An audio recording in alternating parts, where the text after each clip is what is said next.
Bonjour à toutes, bonjour à tous, bienvenue sur Radio M. Pour l'essentiel de l'information de ce mardi, le parquet a requis une peine de 10 ans de prison ferme à l'encontre du journaliste Mohamed Mouloudj, dont le procès s'est ouvert ce mardi au tribunal de Dar el Baïda d'Alger. Ses co-accusés au nombre de 8 ont écopé pour leur part des peines allant entre 10 et 15 ans de prison ferme.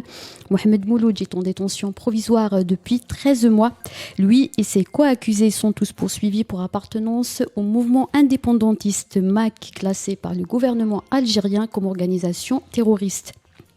Ouverture également ce mardi du procès de l'affaire dite de solidarité avec les détenus d'opinion et leurs familles au tribunal de Dar el Baïda d'Alger. 65 personnes entre militants et universitaires sont poursuivies dans cette affaire. Certaines sont en détention provisoire, d'autres sont en fuite.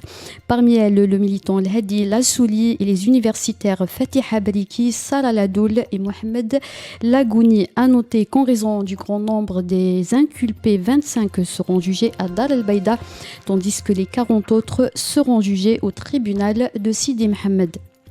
Une fuite de gaz a provoqué une explosion dans un immeuble ce mardi matin à Boufalik, dans la wilaya de Blida. La protection civile a fait état de 7 personnes brûlées au 3e degré. 3 d'entre elles se retrouvent dans un état critique.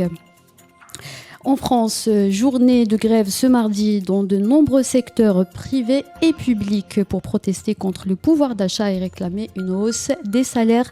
Près de 150 points de rassemblement sont prévus selon les organisateurs. Cette grève s'ajoute à celle des équipes de raffinage chez Total Énergie qui dure depuis 3 semaines. La grève a également été suivie par plusieurs lycéens qui ont bloqué plusieurs établissements scolaires. Et enfin, dans le sport, le tirage au sort du 2e tour préliminaire additionnel de la Coupe de Confédération africaine de football a été effectué ce mardi au Caire, en Égypte. L'USM Alger affrontera les Sud-Africains de Cape Town City FC le 2 novembre en Afrique du Sud en aller et le 9 novembre au stade du 8 mai 45 de Sétif en match retour. Rappelons que l'USM Alger est le seul représentant de l'Algérie à la CAF après l'élimination de la JS Saoura. C'était la dernière information. Merci de nous avoir suivis.